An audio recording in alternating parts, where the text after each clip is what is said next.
Srikanth Girish M ಬನ್ನಿ ಶೆಟ್ಟಿ ಅವ್ರಿಗೆ ಒಳ್ಳೇದಾಗ್ಲಿ, ಅವರ ಕನಸುಗಳೆಲ್ಲ ನನಸಾಗ್ಲಿ. ನಾನು ಕೇಳ್ಕೊಳ್ಳೋದು ಇಷ್ಟೇ, ವಿಶೇಷವಾಗಿ ಮಕ್ಕಳಲ್ಲಿ ಎಲ್ಲಾ ಭಾಷೆಗಳನ್ನು ಪ್ರೀತಿಸಿ ಮಕ್ಕಳೇ, ಕನ್ನಡ ತಾಯಿಯನ್ನು ಮರಿಬೇಡಿ, ಕನ್ನಡವನ್ನು ಮರಿಬೇಡಿ, ಯಾವತ್ತೂ ಕನ್ನಡವನ್ನು ಮರಿಬೇಡಿ. ಯಾಕೆಂದ್ರೆ ನಮ್ಮ ಭಾಷೆ ಒಂದು ಭಾರತ ಮಾತೆಗೆ ನಮಸ್ಕಾರ ಹಾಕಬೇಕು, ಕನ್ನಡ ತಾಯಿ ಭುವನೇಶ್ವರಿಗೆ ನಮಸ್ಕಾರ ಹಾಕಬೇಕು. ನಾವು ಅದಕ್ಕೆ 2 ಅಕ್ಟೋಬರ್ ಯಾವತ್ತು ಹೇಳೋದು, ಅದಕ್ಕೆ ನಮ್ಮ ಭಾರತ್ ಮಾತಾಕ್ಕೆ ಜೈ, ತಾಯಿ ಭುವನೇಶ್ವರಿಗೆ ಜಯವಾಗಲಿ ಅಂತ. ಇವತ್ತಿಲ್ಲಿ ಪ್ರಶಸ್ತಿಯನ್ನ ಸ್ವೀಕರಿಸಿದ ಎಲ್ಲ ಬಂಧುಗಳಿಗೂ ಶುಭವಾಗಲಿ.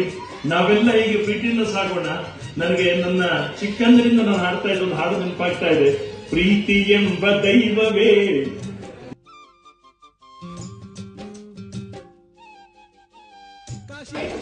ಶ್ರೀಯುತ ಶಶಿಧರ್ ಕೋಟೆ ಅವರ ಹಾಡನ್ನು ಕೇಳಿದಾಗ ನನಗೆ ಒಂದು ವಿಷಯ ನೆನಪತ್ತು. ಕನ್ನಡ ನುಡಿಯಲು ನಿನಗೇಕೆ ಬಿಗುಮಾನ, ಕನ್ನಡ ನುಡಿಯಲು ನಿನಗೇಕೆ ಬಿಗುಮಾನ, ಇಲ್ಲಿಯೇ ಆಗಿರುವುದಲ್ಲವೇ ನಿನ್ನ ಜನನ. ಅದೇತಕ್ಕೆ ಹಾಕಿರುವೆ ತಾಯ್ನುಡಿಗೆ ಬಂಧನ, ಅದೇತಕ್ಕೆ ಹಾಕಿರುವೆ ತಾಯ್ನುಡಿಗೆ ಬಂಧನ, ನಿನಗಿಲ್ಲವೇ ಭಾಷೆಯ ಬಗ್ಗೆ ಸ್ವಾಭಿಮಾನ, ಅಭಿಮಾನ ಹೇಗೆ ಇಡೀ ಸಭಾಂಗಣವನ್ನೇ ಅಲ್ಲಾಡಿಸೋ ರೀತಿಯಲ್ಲಿತ್ತು. ಸೊ ಇಂದಿನಿಂದಲೇ ಶುರುವಾಗಲಿ ಮಾತೃಭಾಷೆಯಲ್ಲಿ ಸಂವಹನ, ಕಿವಿಗಳಿಗೂ ಕೇಳಲಿ ಕನ್ನಡದ ಕಾಜಾಣ. ಮತ್ತೊಮ್ಮೆ ಶಶಿಧರ್ ಕೋಟೆ ಸರ್ ಅವರಿಂದ ಮತ್ತೊಂದು ಗೀತೆ.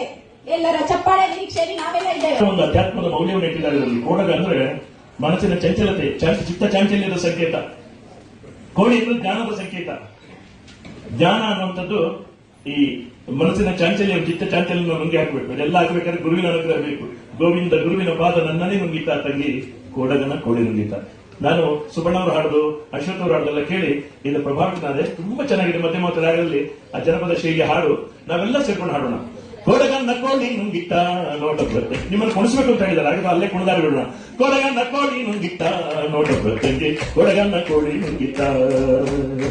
ಆಡು ಆನೆಯ ನುಂಗಿ ಗೋಡೆ ಸುಣ್ಣವ ನುಂಗಿ, ಆಡು ಆನೆಯ ನುಂಗಿ ಗೋಡೆ ಸುಣ್ಣವ ನುಂಗಿ, ಆಡಲು ಬಂದ ಪಾತ್ರದೊಡ ಮತ್ತಲ್ಲಿ ನುಂಗಿತ್ತ ತಂಗಿ, ಕೋಡಗನ್ನ ಕೋಡಿ ನುಂಗಿತ್ತ. ಕೋಡಗನ್ನ ಕೋಡಿ ನುಂಗಿತ್ತ ನೋಡುವ ತಂಗಿ, ಕೊಡಗನ್ನ ಕೋಡಿ ನುಂಗಿತ್ತ ನೋಡುವ ತಂಗಿ, ಕೊಡಗನ್ನ ಕೋಡಿ ನುಂಗಿತ್ತ ನೋಡಪ್ಪ ತಮ್ಮ, ಕೊಡಗನ್ನ ಕೋಡಿ ನುಂಗಿತ್ತ. ಸಭಾಂಗಣದಲ್ಲಿ ಪ್ರಶಸ್ತಿಯನ್ನ ನೀಡಲು